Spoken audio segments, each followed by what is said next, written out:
deeper dive now into the digital nomad lifestyle. We're joined by Associate Professor of Business Robert Litchfield from the Washington Jefferson College. He's written a book called Digital Nomads in Search of Freedom, Community, and Meaningful Work in the New Economy. Robert, good to see you. Thank you. I have so many questions, but in light of what's going on recently in the tech world, how do you view productivity in the digital life from where we were last year to where we are right now? Well, I think there's a pretty decent amount of research evidence, actually predating the pandemic even, that remote work can be just as productive as in-office work, and in some circumstances, perhaps even more productive. So I think there's every expectation that from the individual worker's perspective, remote work for jobs that it can accommodate it can work out just fine. I know, and I speak of personal experience. I'm on the Zoom call, I'm doing my thing, I got babies crying, diapers changing, weird smells coming from the kitchen. Like, there's a lot going on at home. It's not like people live at home and they're just 100% focused on work. Doorbells are ringing, and it is really, really hard to stay focused if you're working from home and you've got little ones or kids or 18 pets, barking and screaming. I can't imagine that doesn't negatively hurt production in some way, shape, or form. I mean, I'm probably hurting my own cause here, but I know I have been impacted by that. Well, certainly there can be wide variance in people's experience. On average, I think productivity numbers have continued to show that remote productivity is pretty good.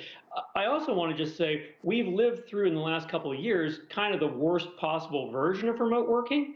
Now, with the digital nomad phenomenon, what we're seeing is with things opening back up, people are recognizing, oh, wait a minute, working from home doesn't have to mean, or working remotely doesn't have to mean working from home locked in with the people who I live with all the time. It could mean working from the park, from a co-working space, from a cafe. I could mix it up, whatever works for me.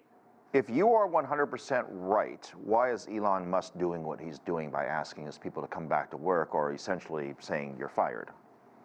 Well, I'm a professor, so I never say I'm 100% right. But Elon Musk, in his view, the essential thing is to have people there for that synergy at the office, and lots of executives feel that way. I think leaders feel that way. The problem I see is, like with everything else, let me see the evidence. Show me the evidence. If we're building cars on an assembly line, of course, we need to be in person.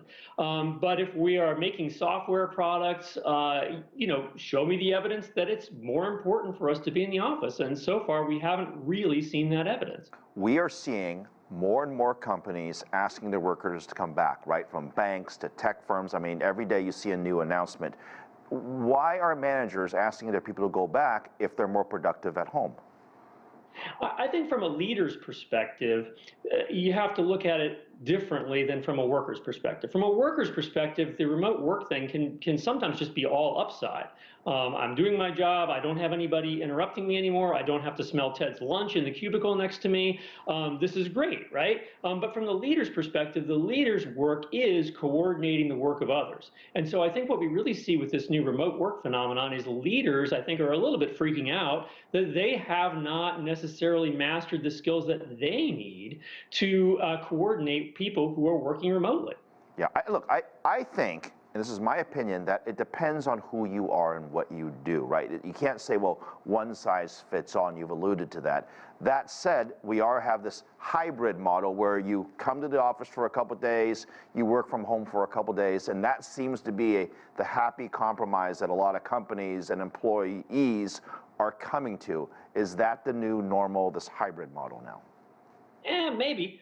I really think that what leaders need to give careful thought to is, what is the office for? What do we need it for? If we're going to bring people in, why? If we're just going to bring people in to be on Zoom calls, well, I don't know. Does that really seem like a good use of time and space and real estate? But if we have a purpose for being together, then perhaps there is a role for hybrid work, and that could make sense. But I think each company and its leadership need to look deeply into this and answer it for themselves. And I think, what we're seeing right now, at least in the current employment market, maybe some leaders are just hoping they're going to wait it out and eventually it'll turn back their way. But in the current employment market, I think we're seeing lots of employees sort of saying, hey, show me why this makes sense if you need me to come to the office. All right. Author and Professor Robert Litchfield, thank you very much. I'm still waiting for them to let me anchor from home.